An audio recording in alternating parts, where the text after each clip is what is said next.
It's strange how silence can feel heavy. The kind that hums through glass walls and polished floors, like my office itself, remembers the things I try to forget. I was signing a new client contract when my phone buzzed, Dad. I hadn't seen his name light up my screen in almost 3 years. For a moment, my fingers froze on the pen. My reflection in the glass wall looked calm, even confident. Tailored cream blouse, gold bracelet, soft waves of hair pinned just right. But inside, something in me tightened. I hesitated before answering. The last time we'd spoken, he'd opened my safe, not metaphorically, but literally. Cracked it open while I was at work. Took every dollar I had saved, $32,853, and handed it to my brother. Because, according to him, her dream matters more than yours. That sentence has replayed in my head more times than I care to admit. It used to burn. Now it just echoes, faint, distant, almost hollow. The call ended as quickly as it came. Just a voicemail. His voice, aged but still commanding. Lily, we need to talk. It's about your brother. My breath caught somewhere between anger and curiosity. He needed me now. After everything. And I wasn't sure if I was ready or willing to answer. 3 years ago, my world was small but steady, a one-bedroom apartment above a coffee shop in Portland, paint peeling off the windows, the smell of espresso sneaking in through the vents every morning. I worked 2 jobs, one as a junior designer at a marketing firm, the other managing online commissions at night. Every extra shift, every late-night project, it all went into that little gray safe in my closet. My dream was simple, to open my own boutique studio. I'd saved for years, down to the last cent, $32,853. My someday fund. The day it happened, I remember the sound before the silence, the hollow click of the safe door swinging open. My stomach dropped before my brain even processed it. It was empty. Every envelope, every rolled-up stack, gone.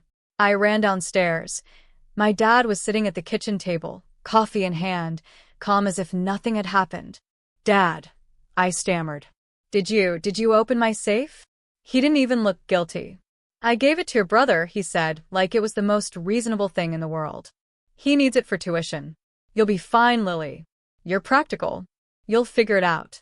I remember the taste of metal in my mouth, shock, rage, disbelief all tangled together. That was my money, I said quietly. Every dollar I earned. He sighed, setting his mug down. You're not hearing me. Her dream matters more than yours. You'll understand someday.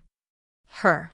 He always called my brother her dream, because his precious son's girlfriend wanted to start a clothing line, and apparently, that made her future a family cause. I didn't cry then. I just stood there, feeling something inside me close, a door, maybe. He thought he was teaching me humility. What he really taught me was distance. That night, I packed 2 suitcases. My mom tried to stop me at the door, whispering, "Don't burn bridges, sweetheart." But some bridges aren't burned. They're quietly crossed, and you never look back. Before leaving, I slipped on my grandmother's silver bracelet, the one she gave me before she passed. When they take from you, Lily, she'd once said, build something they can't touch. And that's exactly what I planned to do. Leaving home felt like stepping off a cliff. I didn't have a plan, just anger, determination, and a silver bracelet around my wrist that felt heavier than gold. My first nights alone were spent in a cheap sublet above a laundromat in Seattle. The walls shook every time someone ran the spin cycle downstairs. I worked during the day at a print shop, designing flyers for real estate agents. At night, I'd take freelance design jobs, logos, product mock-ups, even wedding invitations. Anything that paid. There were nights I'd fall asleep at my desk, the cursor still blinking over unfinished work. There were mornings I'd catch my reflection in the cracked bathroom mirror, hair tied back, eyes tired but steady, and whisper to myself, "You're not done yet." Little by little things began to shift. One of my freelance clients, a woman named Mara Whitfield, owned a marketing agency downtown. She saw my designs and offered me a position. "You've got grit," she said one afternoon as we shared coffee in her glass-walled office. "That's rarer than talent." Mara became more than a boss. She was a mentor. She taught me contracts, client negotiations, the importance of not apologizing for my prices. And for the first time, I felt seen, not as a daughter or a sister, but as a professional. By the end of that year, I'd built a steady roster of clients under my own name. I registered my small business, LA Creative Studio. It started as a side hustle and quietly became something bigger. There were struggles, of course, missed payments, rejection emails, clients who doubted me because I was young and female. But with every no, I learned to stand taller. I remember my first big win. A national brand hired me to lead a rebranding campaign. When the payment hit my account, I didn't buy anything fancy. I just stared at the number for a long time. $34,000. Almost the exact amount my father had taken. That night, I lit a single candle on my desk, poured a glass of cheap wine, and whispered to the empty room, "See, Grandma? They can't touch this." From then on, I kept my success private. My social media was modest, just sunsets, coffee cups, and design sketches. No one knew I had built a six-figure business before my 28th birthday. Not even my family. When my dad called on birthdays, I was doing fine. When my mom asked if I needed help, I smiled and said, "I'm good, Mom." Really? Because I wasn't ready for them to see what I'd become. Not yet. It was a Wednesday morning when the past finally came knocking. I was in my office, floor-to-ceiling windows overlooking downtown Seattle, sunlight spilling over my desk. The space smelled faintly of sandalwood and coffee. My assistant had just left when my phone buzzed again. "Dad." A second voicemail. This one shakier. "Lily, your brother's business failed. He's in some debt. We could use your advice." Advice. That word made me laugh, soft, bitter. Once upon a time, I wasn't good enough to advise anyone. For a long moment, I just stared at my reflection in the window. The girl who once lived above a laundromat was gone. The woman staring back wore a navy suit, confidence tucked behind every calm breath. I called him back. My voice steady. "Sure, Dad. Why don't you both come by my office tomorrow?" 11 a.m. They arrived exactly 5 minutes late, my father, my brother, and the same nervous energy that used to fill our kitchen. My receptionist escorted them in. Their eyes darted everywhere. The minimalist art on the walls, the city skyline beyond the glass, the small plaque on my desk that read, "Lily Anderson, founder and CEO, LA Creative Studio." My brother's mouth fell open. "This is yours?" "Yes," I said, motioning for them to sit. "All of it." My father's face tightened. He was never good at hiding discomfort. "Well," he cleared his throat, "you've done well for yourself. I always knew you'd land on your feet." I smiled slightly. "Did you?" Silence. The kind that stretches until it starts to sting. He finally looked up. "We're not here for handouts, Lily. Your brother just made some bad business choices. He needs a little help getting back on track." The irony almost made me laugh. The man who'd once emptied my safe now sat in front of me asking for help. I leaned back in my chair, folding my hands. "Do you remember what you told me that day, Dad?" He hesitated. I might have said some harsh things. No. "You said her dream mattered more than mine." My voice didn't shake. It didn't need to. My brother looked down, guilt flashing across his face. "Lily, I didn't know. I thought you were okay with it. Dad said you wanted to help." I nodded slowly. I did want to help, just not like that. For a long moment, no one spoke. The air felt heavier than it should have. Then I stood, walking toward the window, letting the skyline reflect behind me. "I built this from nothing," I said quietly. "From the ashes of what you took. Every late night, every rejection, every dollar I saved, it came from the lesson you taught me. No one's coming to save you." My dad's eyes softened, regret seeping in. "Lily, I made a mistake." "Yes," I said. "You did. But I'm not here for revenge. I'm here to decide how this story continues." I turned back to face them, calm, collected, not cruel. "My company has expansion projects. I can help your son as a client, not family. If he's serious about rebuilding, I'll mentor him. But this time there are rules. No shortcuts. No favoritism. My father swallowed hard. My brother nodded, shame in his eyes but gratitude too. For the first time, the power balance shifted, not through anger, but through grace. I extended my hand across the desk.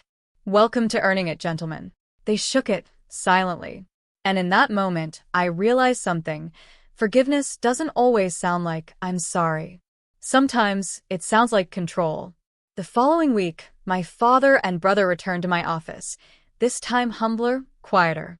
No grand excuses, no casual entitlement.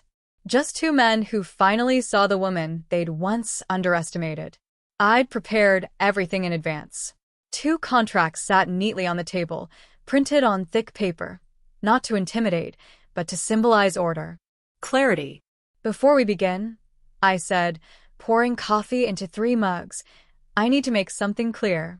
Helping you isn't about fixing the past. It's about teaching you how to move forward. My father nodded slowly, the lines on his face deeper now. We understand.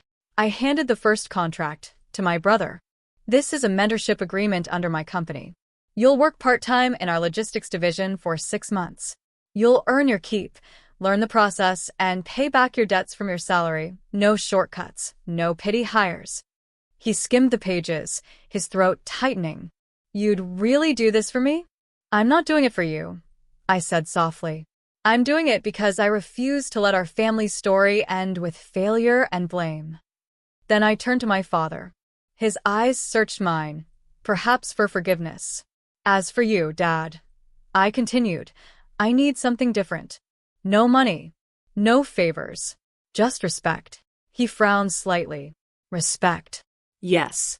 Respect for my choices, for my career, for the fact that you raised a daughter who didn't need saving. She just needed space.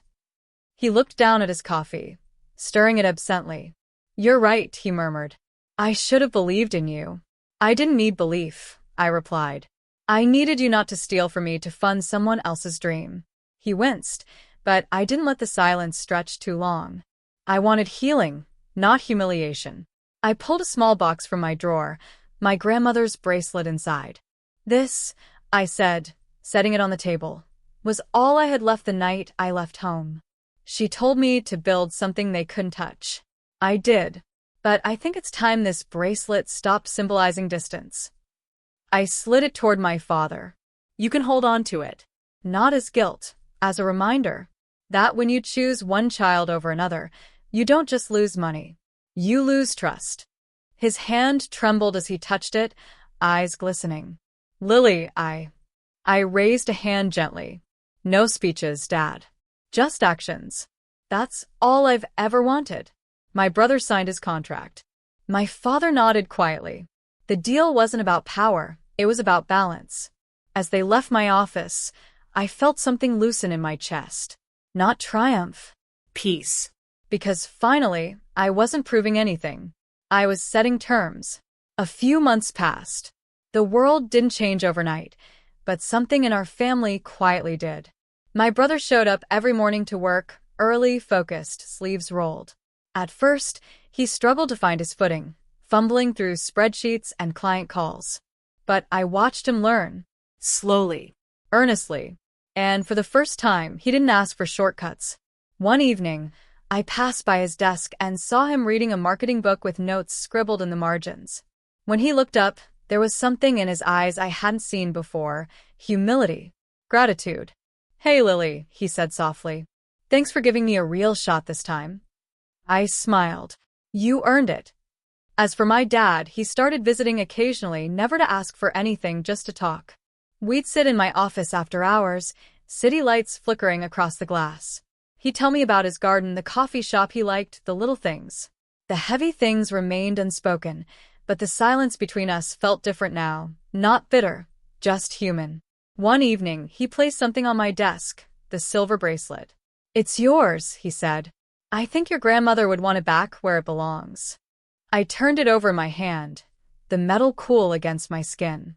She would have wanted us all to learn something, I said quietly. He nodded, his eyes soft. She'd be proud of you, Lily. I smiled, not for validation, but because it felt true. That night, after everyone had left, I stood alone in my office. Lights dim, the city below humming like a heartbeat. I looked around at everything I'd built, the framed certificates, the sketches pinned to the wall, the soft leather chair that used to symbolize making it. It all started with loss, with an open safe and an empty feeling that once hollowed me out. But standing there, I realized something profound. They hadn't stolen my dream. They'd simply redirected it. I walked to the window, slipped the bracelet back onto my wrist, and whispered into the quiet. You took what I had, and taught me what I'm worth. A small smile curved my lips as I added. He opened my safe and took my savings, but I opened my heart and built an empire. The lights of Seattle shimmered like tiny affirmations. And for the first time in years, I felt completely, beautifully free.